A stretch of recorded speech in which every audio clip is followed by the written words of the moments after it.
Good morning. Yes, I'm talking to you from the corner, I hope, of your screen. My name is Jackie Simmons. I am your host. Welcome to the Suicide Prevention Show, where we are making suicide, especially teen suicide, a thing of the past. And I am super excited that you are joining us today. Why? Because we are going to be talking with one of the most amazing people, someone I recently met all the way across the globe from where I am geographically located. And we're going to be talking about the other side of medicine and what it takes to go from medical doctor to stress management. And it's my delight to be interviewing Annika Sorensen. So Annika, I've stopped the share. Ooh, I don't have all my light on.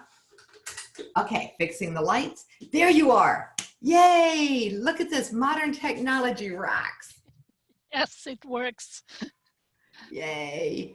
Okay, so your lighting is great. Mine is coming online. Let's see, where do we want to start with this? All right, your head is higher than mine. Can you adjust your camera up just a tad? There we go. All of these techie things that nobody thinks about, and I'm like, gotta fix that. I can adjust mine down a tad too. Okay, there we go. So I am very excited that you are here. Take us on the world according to Annika, and then we'll get into why this topic is so important. So first, the world according to Annika. Where are you today? What do you mean? I am in Sweden. Sweden, okay. I am in Sweden, and I live in Sweden. I'm born in Sweden. I've lived here all my life. So in the south, across from Copenhagen. So that's where then you can kind of get a picture of where I am. What little I know about the geography of that part of the world is actually from the movie Hans Christian Andersen with Danny Kaye. Okay. And, yeah, which was set in, part of it was set in Copenhagen. Yeah. Yeah. It takes 35, 40 minutes by train to go to Copenhagen from where I live. So it's very close. Oh, cool. Beautiful part of the world. It really is. So, Dr. Annika, we've been on this journey for how to make suicide, especially teen suicide, a thing of the past. And you know, I come from the world of pure prevention. I want to get ahead of the problem. I want people to have the skills that they need, not so that they can talk themselves off a ledge, but so that they never go near the edge. Yeah, that's where we want to be. Yeah. So how did you end up in this journey? Because you were a medical doctor, which is, reactive to people's symptoms.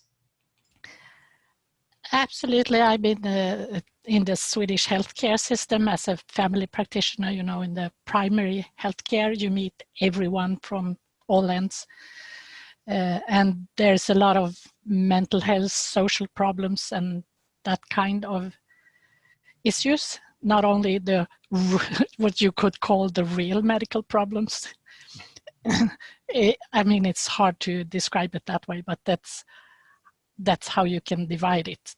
And I've been doing that for 30 years. And from having experience from my brother committing suicide right when I was done with medical school. I was just going out to start working, and he had schizophrenia, so he was ill for 10 years. And but I got a good insight from the inside how it works. I've been sitting long hours in the hospital with him over those 10 years. Yeah. Anyway, I got out to work and became the family doctor that I am. And I've been meeting patients, and I think I've been fairly good with the mental clients or patients partly because I have this experience. And then you have, you have the family, you have a full-time job. It's overly much all the time. it never ends. And about 10 years ago, I just decided I have to take another turn. So I took a course in stress management to save myself. That's what I thought. I was going to save myself. And when you've been working as a doctor so long, you know all the answers yourself, really, from the inside. But it's very hard when nobody is, when you don't have anyone to talk about it. I can imagine that as a medical doctor, that would be a real challenge. Who would you go to share that you were struggling? Yes, especially when you talk about mental stuff.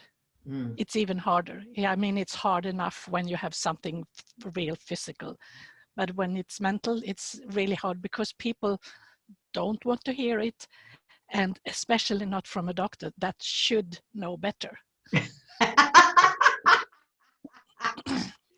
Oh yeah, Anyway, I can imagine that the whole community would have taken you to Shouldville pretty quickly because, yeah.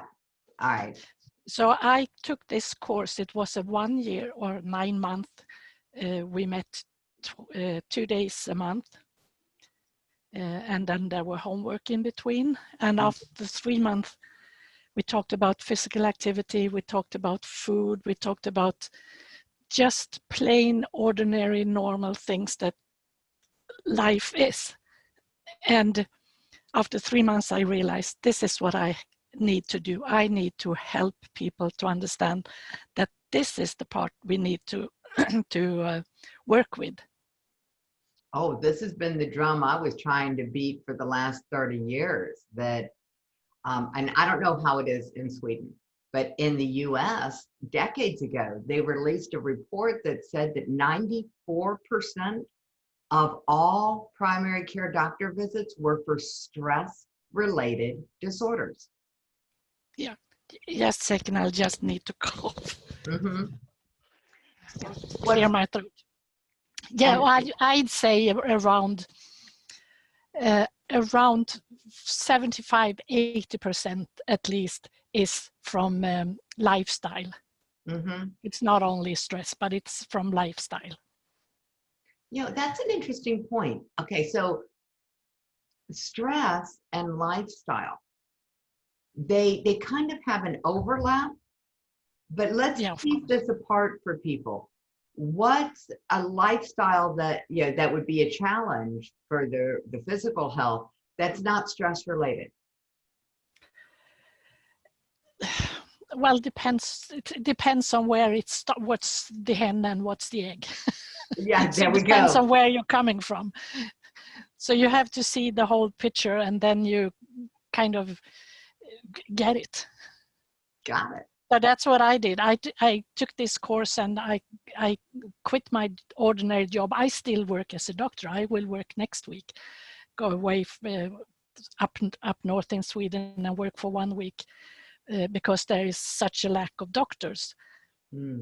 So I still do that. And especially in these times, in the Corona times, it's been really hard for healthcare to get enough people to work. Because if you have the slightest cold, you're supposed to stay home. So that takes a lot of people off the chart. Oh, and my daughter, my youngest daughter is in the healthcare field. And when their kids went back to school, if the kid got sent home for any reason, a cough, an elevated temperature or whatever, she was forced to stay out of work until a coronavirus test could come back for the kid. And it was like, oh my God, so thank God they gave her a homeschooling option. But, she couldn't work if her kid had anything. Yeah. Yeah, we don't have exactly the same problem since we do not have homeschooling at all. It's a law that you go to school, and school has been open all the time. And children are not the ones that are driving this virus. The children are not the ones that are spreading it around. Really? So that's really an interesting phenomenon. So kindergarten school and up to ninth grade have been in school all the time. Wow. High school have had home online education, and the universities too. They have started to go back now, but not full time. Yeah, we live in interesting times, and we do. This is you can't prepare for something that you don't expect. I mean, we get this. And it doesn't matter that there are people who said that certain medical professions and researchers and historians have been predicting that there would be a virus, because we see this in cycles if we look at history from a big perspective. I mean, everyone knew it was going to come sometime in history again, but you don't know when. And when it hits you hard. So here we are. We are in. And here we are, Yeah, we're in the corona time. I call it the corona cocoon, because just like a butterfly, a caterpillar coming into a cocoon, everything gets sort of mushy and changes. All of the constructs are changing. How do we develop stress hardiness? How do we develop the ability to stay calm and present with all of this? Well, we don't develop that today. The stress system that we have, that is 200,000 years old. Yep. So, I mean, the system was there all the time. Everyone has it. We have different forms of things, but everyone has it. And that version, I call it the version 1.0, because when you start it, that version is still the same in our bodies. Oh, I call it the caveman brain. It's our common ancestor. We've got it all. Same thing, because evolution is very, very, very slow. so we have the same system working for us, but the outside, the world that we are living in, and if we take it before corona, that is a world of 24/7, and I call that version 5.0, because people can relate to 1.0 versus 5.0 in evolutionary stuff in the online. I think that's a great way to do it. And so we live in a world that is not adjusted to how we work. And stress is, and in that old time, the system that were made 200,000 years ago, that is that when we see a threat, we have those simple ways of reacting. We run away, we fight, or we play dead. And those are still the systems that we have. Those are the three options that we have today. Okay, run away, fight, or play dead. Play dead. And play dead is the least common. And today it's not when you get stressed, you can't run away from it. You can't run away from your boss in work.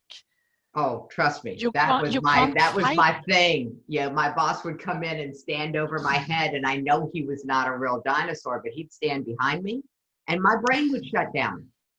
Yeah, and you don't hit your boss or your teacher or whoever it is. You slap them in the face. You don't do that, or fight them, and you don't fall down to the floor and play dead when you get stressed. So those three options are, you could say, they are not useful today. You have to find another way.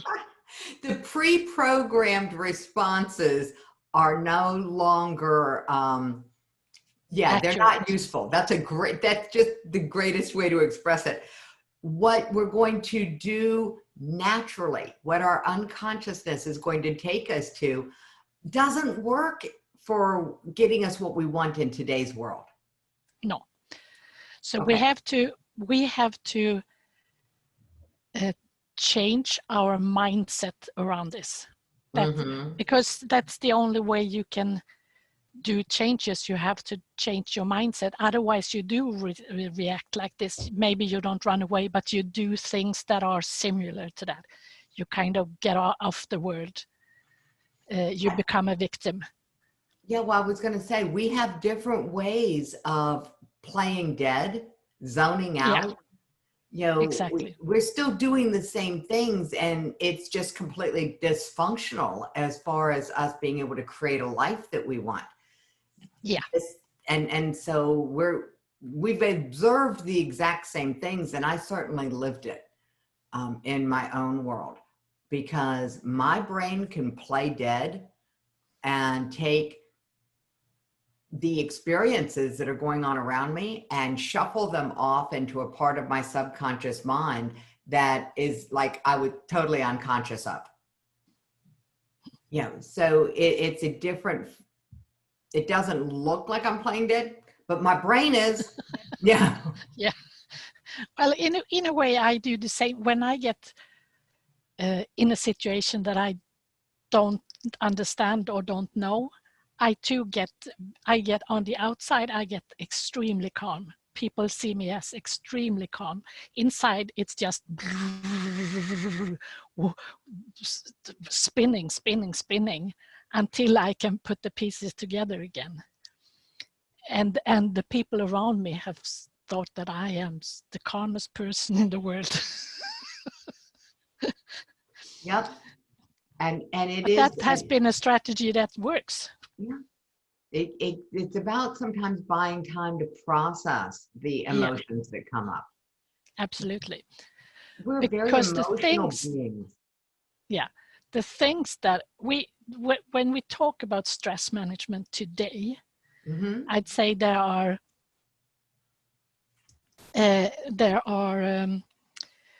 what I call here and now strategies in the moment of stress, instead of falling dead and all that stuff, in the moment. And then there are long-term different things, because if you do the same thing over and over and over, you will get the same result. So you have to do changes to get another result. And those here and now tools that I use, they are exactly what you're talking about, stalling to get some more time.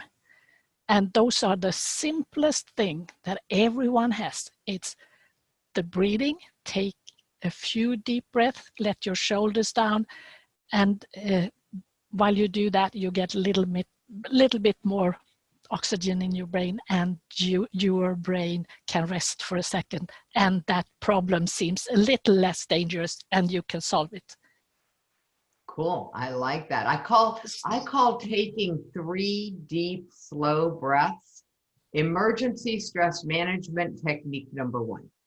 Yeah, it is. That is absolutely the one.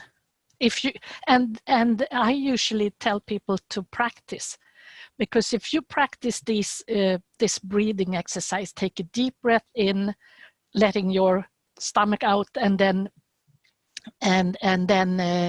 breathing out slowly and letting your shoulders down, that is the base of relaxation that we can fix. Okay, I love tricks. I love ways to get things into my schedule. What is your favorite way to get people to practice this consistently? I don't know if I have a favorite way. I mean, they have to do it themselves. I can't do it for them. Well, I usually tell people to do it, because if you know how to do it, if it comes automatic, then you have an automatic new response. And we know that practice makes perfect. That's part of how our brain functions. We make new, what do you call it? Neuropathways? Yeah, neuropathways by doing things repeatedly. And if you don't do it, you get those pathways are gone. So if you practice this exercise with the breathing, you can do it once an hour. Yeah, once an hour was what I was thinking of. Could be as simple as setting an alarm in your phone during waking hours. During waking course, hours. of course. No, absolutely. And then the second thing to do in the moment of stress, that is also very effective because it enhances our brain activity, and that is moving your body. Moving your muscles has a connection to your brain. And your brain activity starts spinning, so that your thoughts they don't get stuck. Well, because like you said before, you get when you freeze, when you get really scared or stressed, you get scared, and this opens up. Oh, that makes perfect sense, because it would, since freezing is locking all your muscles, to move your muscles would by definition break that loose. Yeah.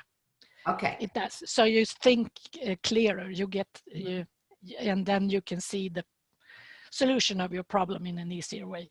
All right. So those are two really good ones. And then the third one is what I call a mini meditation. It's like you can close your eyes, you don't have to, and you just repeat one word. And I use the word release, because that's how I learned it. So you say release, release, release. You say it slowly for a minute or two. And in that time, your brain also get that rest that we are talking about. All right. So those are three simple things to do. So great pause buttons. If you're driving, if you're listening to this and driving, don't close your eyes. Okay, that's my disclaimer. Okay, this is a safety rule. Okay, so because some people will be listening to this while they're driving around, and anytime someone says close your eyes, I'm like, wait, disclaimer. Definitely, okay. I totally with you on that one. And so those are three very efficient ones. And even if you use them all the time, and you live the same life that you've done before, you will get into those situations over and over and over again. So the second part of stress management is actually to do lifestyle changes. Okay. Or life changes. All right, life changes. So change your lifestyle to extend your life. How's that?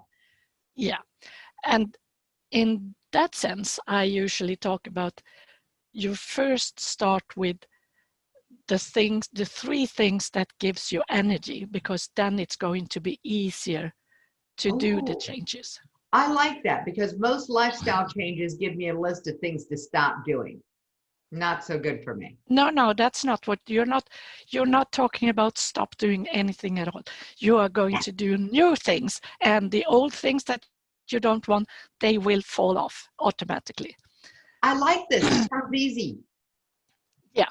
So we talk about food, sleep, and physical activity, and we talk about regular food, sleep, and the physical activity. The regularity is the best friend of the brain. Tell me what regularity means in your world. I don't want to assume that I know. Regular sleep is more or less going to bed at the same time each night, go up at the same time each morning, and preferably have 7 to 8 hours of sleep. Got it. Okay. And even on weekends. Keeping a consistent biorhythm. So, exactly. Because we have little clocks in here that are set, and they work the same every day. I got a real controversial question. Daylight savings time. Yeah. when they shift the clock and it all of a sudden, my biology is out of sync with the sun for whatever that sync was. Yeah. And does it matter? How much of a difference does that make? I wouldn't think so, because Okay. it's just 1 hour, and it's 1 hour, and it takes maybe a week until you are adjusted. Most people don't even notice. Got it. Okay, so there we go. And after a week, you are in the new rhythm, and then it takes a half a year until you're going to change it again.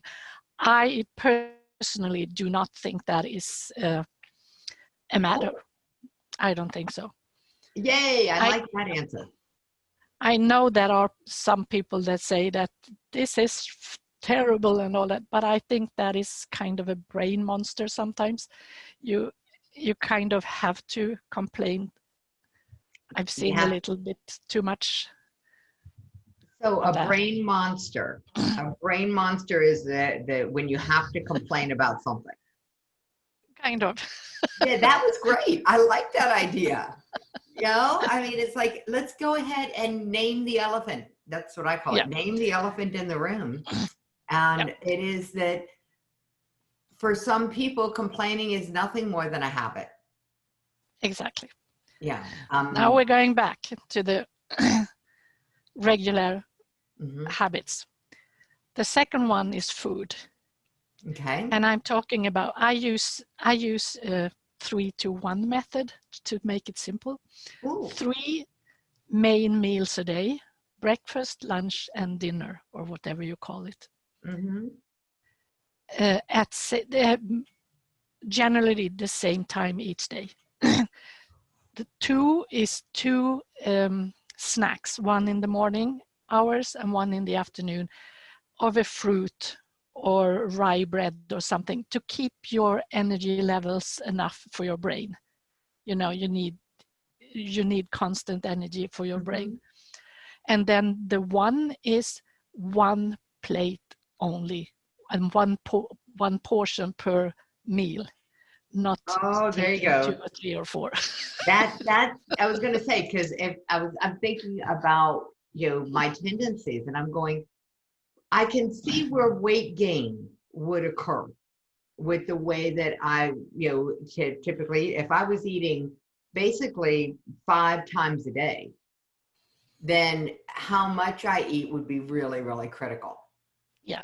And also have a normal size standard plate, because the plates has grown in the years since I was young.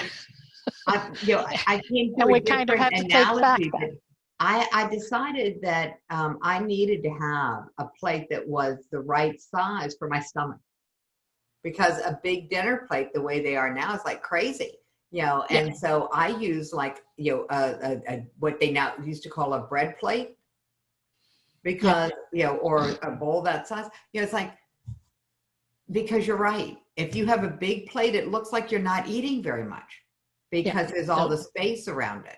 But if I put it on a small plate, visually, I can see that I'm eating a lot. I mean, yes, definitely.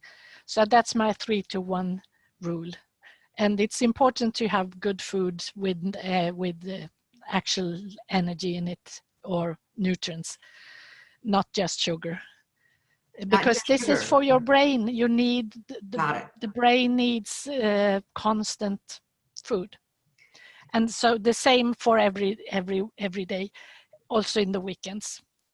And of course, I mean, we go to a party and there are exceptions, but I mean, not every day and not every week. And then we have the physical activity, and I'd say that 30-minute brisk walk daily, every day of the week, that is the base of good health in physical activity. And if you are not used to it, you can start with 5 minutes and then just add on until you get to 30 minutes brisk walk. And it's also a brisk walk of 30 minutes per day is the first pill to take on light depression. There are so many studies today that show this is equivalent to the first pill on light depression. So this is a really good way to start if you're feeling down or things are going against you. Take a walk. There we go. One of the songs that we play on the summit on breaks is Ray Stevens, and it's Take a Little Walk with Myself, because it's an attitude adjustment. Just this idea of moving the body for 30 minutes, taking a walk, adjust the attitude without having to work hard at it. Yeah, and if it rains, just put a rain jacket on. Yeah, what a concept. And this is my friend who was actually, oh my God, my friend Eva. She was born in Denmark. She learned to speak English in Paris. She played golf, and she came to America, and they're like, people were calling her and saying, well, I can't play golf today, it's raining. And she's like, oh my God, if we didn't play golf when it rained, we'd never play golf. You know? Exactly. Yeah, so it is about adjusting your expectations that the weather is always going to be sunny and dry when you walk, or you can't walk. Letting go of that BS, because that's a belief system that you picked up somewhere along the lines. Absolutely, and if you live in a place, where it's usually sunny, I can understand that you kind of get those ideas. If you live in a country like Sweden, you get all the weathers there are. And you just have to get dressed if you want to get out. And I realized how funny it was in America yesterday morning, because yesterday morning, my guy, his name is Mark, he goes and he swims 3 days a week. And he was heading out the door to swim. And I'm like, be mindful of the rain, you're going to get wet. Now, he was headed out to swim, and he looks at me and he says, yeah, I think I'm going to get wet. Yeah, but because we're not, we're trained here to avoid getting wet. There was this whole mythology that was spread through the advertising for a throat product that was equated getting wet in the rain to being sick. And so because that ad campaign was so successful, I mean, it was so successful. It was amazing. It had a car with an open rumble seat and, the family, and it rained. And so the kids were in the back seat and the rumble seat, and they were getting wet while they were driving, and they got home. And, they finally had to put a disclaimer that says this product would not prevent you from getting sick. But because that was how they had presented it. You get in the rain, you're going to get sick, you need our product. And the reality is, you get in the rain, you get wet. You don't get sick, you just get wet. Yeah. Exactly. Yeah. That is, it's no bad weather, it's only how you dress. There you go. That's how it is. Yeah. So those are the three things. And when you talk about physical activity, of course, 30 minutes, it's going to be good for your physics in that sense. And if you want to build a little bit of your muscles to keep your strength and, to keep good. I started using those bands. Yeah, you can do that a couple of times a week. I mean, depends on the situation, but I mean, I'm not talking about being an athlete. Mm-hmm. I'm talking about staying healthy. That's really an important distinction, because you're not talking about building a physique or becoming a star tennis player. You're talking about, this is the baseline needed for good health. Everybody, every age, every lifestyle, it doesn't matter. Get off your assets and go for a walk every day. Yeah. So if everyone did this with the sleep, with the food, and with the physical activity, there would be a lot of less disease. That's for sure. All right, so we're going to start the 3-2-1 club. There we go. This is a new offshoot. We're going to make this part of the Teen Suicide Prevention Society. This is a teaspoon. And that's why I run the summit, is so I can get these little things that make a big difference. You know, our emblem is teaspoon, TSPS for the Suicide Prevention Show, Teen Suicide Prevention Society. It's all teaspoons, because it's just these little things that can make such a big difference. And so let's add this one in. So this, Katie, this will go on the teaspoon list. The 3-2-1 Club. My middle daughter, Stephanie, has started something called No 0 Days. So she made a commitment to do one piece of physical activity every day. And that was a commitment, no 0 days. Every day had to have at least one in it. She could do more, but her commitment was just one. So if people wanted to take just one of these 3 lifestyle changes and add it in this week, which one would you recommend they start with? If they're going to do one, food, sleep, or physical activity? It is hard to say which one. I would say the one that they feel is the easiest. Because yes, it depends on where they are.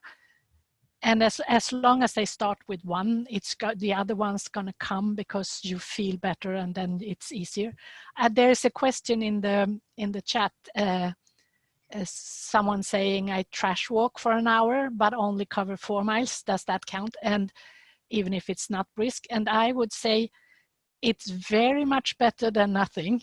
But getting to the brisk part where you feel, you can still talk, but you feel that you are a little bit in your breath, that's going to strengthen your heart system better. Got it. So it's the two things that happen when you walk. And depending on how fast you're walking, okay, so I'm getting this. Walking in and of itself is good for you. Go do it. Yes. Walking at a level where you can feel the change in your breathing, can feel the circulation, is actually strengthening your heart and circulatory system. Yeah. Cool. So you can get both. You can get the attitude and the athletic. Cool. What a great idea. And you're getting some real positive feedback. Starting with the easiest one was a very popular answer. Yes, we like this. This is so much fun. You see, I can't change things for people. They have to do it themselves. And if I start to say you're going to change the one that is the hardest, they are going to fail, or might fail. And it's much better to make something that you feel that this will be good and I can do it. And then when you've done that, you can say, okay, I'll take the other ones too, because you're moving towards feeling better. Mm-hmm. And this is where it comes in, that the thing that you are not saying that I'm not going to do whatever I've done before, you're going to say what you are going to do ahead, because you get what you focus on. And the things that you don't focus on and you stop doing, they will fall off whether you want it or not. I love the fact that you brought it back to focus, that what we focus on. And if we focus on the fact that this is easy, the brain will say, yes, this is easy. And what we name the thing becomes. Yeah. So choosing. And if some people might, it's a good way to kind of recognize what you're doing is to write it down. I mean, you can just make a list and put the a line each time you walk. Yeah. And then you have 3 lines for the week, or 7 lines for the week, or whatever. I mean, I like something where you can see what you're doing. That's what I liked about my daughter's No 0 Days, because she actually puts it on her calendar, so she can look at her calendar and see the consistency and the progress. And so that's a visual, whatever the visual is for you. I know people who use all kinds of different things, including coloring in bubbles on charts, and so it's whatever calls to you. But this is a great idea.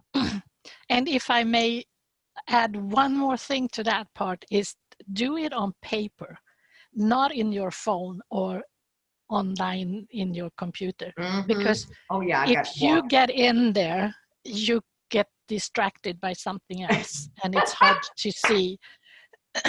and if you get it, if you put it on something electronic, it's easy to get distracted. To get off on something else. Oh, absolutely. I mean, if you do it after you have done whatever you're supposed to do, then of course you can go in and somebody says a gold star on the calendar. Or if you have a paper calendar, you could put a gold star on there, whatever, and you find the way. But it's good to see. It's really good to see. I think that's absolutely brilliant. And it's one of the simplest things. And I want to point out to everyone that what we are talking about are simple things, whether you're talking about the in the moment stress management things of your breathing, just moving your muscles somehow, doing the mini meditation of the mantra of just release, repeating that word over and over for a minute or two, whether you're talking about those three in the moments or the three lifestyles, which was the food, the sleep, and the physical activity. You know, whichever one you're talking about, we're talking about things that are really, really simple. And the more you can give yourself visual cues, not just auditory cues, but visual cues. Yeah, I like that. People don't see, I see these things as kind of tools. And people say that's just ordinary life. Yes, it is just ordinary life, but our life consists of tools, things we do. Our life is not ordinary. If they, you know, I mean, it's not like we all have. My daughter Stephanie, I think she's brilliant. She said, "We're not all in the same boat, but we're all in the same storm right now." And this COVID time is one of change, and we were all forced out of our comfort zone without our permission. There is no such thing as ordinary. We are all living in extraordinary times. Yeah, and we need these simple things. Yeah, we do. And these three things, the sleep, the eat, and the exercise, they become even more important in uncertain times because it keeps us stronger. And it helps our immune system. It also satisfies the need for maintaining the sense of control.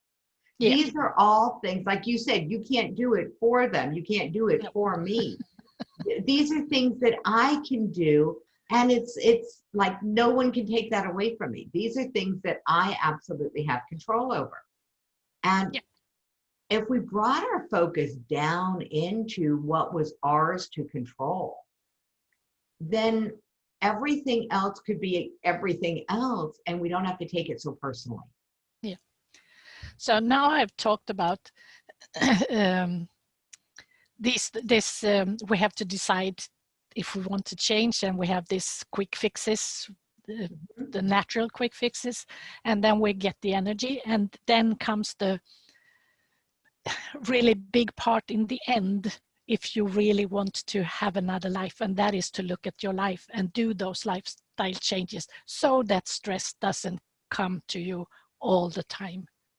So you do, and I mean, everyone has different things that we need to change. So when I work with this, I work with the Wheel of Life, where you look at work, network, family, free time, all of those, where you live is one part. So all of those things, depending on who you are, because you might have problems with your network. There are people that are not good for you in your network, so you need to deal with that. Some people have something in their work, they have a boss that they don't like, or people under them that they don't like, or whatever. And some people have something else And you have to start where you can get the most out of it. I think that your advice of start with the one that's easiest. So I'm going to suggest that people practice the 3 interventions and practice the 3 lifestyle changes, and do that for like a week, adding these things in. Weeks. And then look at your life. But don't look at your life until you've put these stress management techniques in place. I think that getting these in the right order is really, really important. Because I usually work, when I work with people, we work like half a year or 3 months to 6 months, where you start with those basic here and now stuff, and where do I want to go, or how do I want to have my life in the end? Mm-hmm. And then you get the energy and you work with that until you really get started on that and get the energy. You don't have the energy enough to do the changes, and then you're just going to quit because it feels so hard. Well, yeah, when you're trying to push a rock up the hill and you're exhausted before you ever touch the rock, then everything feels like a boulder. Yeah. So this is lovely. And I like the fact that the broader picture, because we started out with the absolute interior of your life with the intervention tools, and then your immediate control area with the sleep, the food, and the physical activity, because you have control over the bodysuit, and that's what we're talking about. And then bringing it out to, and like you said, your work, your network, your environment, and the people. So you've got the work, the network, and the environment. And that was really easy for me to wrap my head around. And I like things that are easy. Trust me. I'm one of those people they invented that easy button for. Yeah. And you see, when we talk about those easy tools to begin with, and then the energy part, that's all working within yourself, in your body. And this that we're talking about now, that's on the outside, but it is work inside your brain, because we're talking about mindset and thinking on how to do it. And the same advice here. Don't say, I don't want that in my life. You say, I do want this in my life, and that's where I'm thriving. And the other stuff will fall off. All right, there we go. So it's not what I don't want. It's what I do want. That one change will shift so many people the ability to focus. I love that word. The ability to focus only on what you want. What do you want more of? What's so good in your life that you want more of it? What's missing? What do you want in your life that you don't have now? And how do you bring those things around? The minute you start asking those questions, Dr. Annika, I think that changes the brain. Yeah, it does. Yeah. It's all about mindset. It's all about mindset. All right. And you have this amazing book. Okay. So just everybody, Dr. Annika, thank you, because she's giving everyone this booklet on how you go from stress to calm. So it's in the chat for everybody. It's a book called Fire Your Stress. There you go. It's called what? Fire Your Stress. Oh, I love it. Okay. So fire your stress. All right. So and the link that we have is no, that's not. Yeah. Well, okay. Yeah, we have the leadership. We put the leadership. That was another one. Okay. We can do that one too. That doesn't matter. Okay. So we're going to go with the leadership one here. I think that we'll make sure that they get what they need from you. We'll have all the links in the show notes. Don't stress about it, people. No stress allowed. Fire your stress. you know that it's going to be perfect by the time we're done with the show. Okay. Yeah. So start with that one that you have up there, Cool. because that's the start of the work that we've been talking about. There we go. We're going to start at the very beginning. I do love putting life to music, and so this idea of let's start at the very beginning, because it's a very good place to start. It and is. You took us to a wonderful place to start, Dr. Annika, and walked us through this journey from the inner to the outer. And I love that, because so much focus is on the outside things that we not only can't control, but we don't have all the information on, and we never will. But we can control ourselves. Yeah. Bringing it into where we can control is like the greatest gift. And I appreciate you coming on the show and sharing your wisdom with us. It was such a blessing that we got connected thanks to the virtual world. I mean, who knew, right? Yeah. So such a blessing that we got connected and you were able to come on the show. And I just thank you so very, very much. Thank you. I hope you have a wonderful day. It's evening here. That's true. All right. So whatever time you're listening to the show, thank you for joining us. Hang on. Stay right there. The ride gets more interesting from here. Okay. Thank you.